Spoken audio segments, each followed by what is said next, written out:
সাত সকালে শান্তিপুর রেলবাজার এলাকায় বাজার ভর্তি মানুষের মধ্যে হাতে নাতে ধরা পড়ল মোবাইল চোর। জানা যায় বাজারে এক ব্যক্তির পকেট থেকে মোবাইল ফোন নিয়ে পালাচ্ছিল দুজন। তার মধ্যে একজনকে হাতে নাতে ধরে ফেলেন এলাকাবাসীরা। খবর পেয়ে ঘটনাস্থলে যায় শান্তিপুর থানার পুলিশ। শেষমেশ এলাকার মানুষ পুলিশের হাতে তুলে দিলেন মোবাইল চোরকে। এই চুরির পেছনে আর কেউ আছে কিনা তদন্ত করে দেখছে শান্তিপুর থানার পুলিশ। নদিয়া থেকে জগন্নাথ মণ্ডলের রিপোর্ট। আপনারা দেখছেন আরবিপি টিভি বেঙ্গলি নিউজ। চ্যানেলটা ভালো লাগলে সাবস্ক্রাইব করে সঙ্গে থাকুন সবার আগে খবর পাওয়ার জন্য। আর যারা দেখছেন তাদের অসংখ্য ধন্যবাদ। দেখে একটু মুখটা দেখাও। গায়ে হাত দেবেন না, গায়ে হাত দেবেন না। না না, গায়ে হাত দিতে বারণ করেছে। না না না, অফিসার আসছে, উনি গায়ে হাত দিতে বারণ করেছে।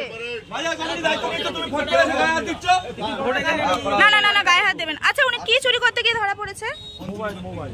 আচ্ছা, মামা কোথায়? না না, অফিসার আসছে তো বললো কিছু বলতে না, কিছু বলতে না, অফিসার আসছে। হ্যাঁ, তো বলুন এবার ওখানটায় কি হয়েছিল আর কি ঘটনাটা? চুরি করতে গিয়ে ধরা পড়েছে। আচ্ছা, কার ফোন? আপনার ফোন চুরি করেছে? আচ্ছা, মানে আপনারা ধরেছেন তাই তো? আচ্ছা আচ্ছা আচ্ছা, ওখানটা ওর সঙ্গে কি আরো লোক ছিল না একাই ছিল? একজন ছিল, সে পালিয়ে গেছে। আচ্ছা আচ্ছা, ঠিক আছে, থ্যাংক ইউ। আপনার নাম? আমার নাম প্রদীপ। আচ্ছা, ঠিক আছে, থ্যাংক ইউ।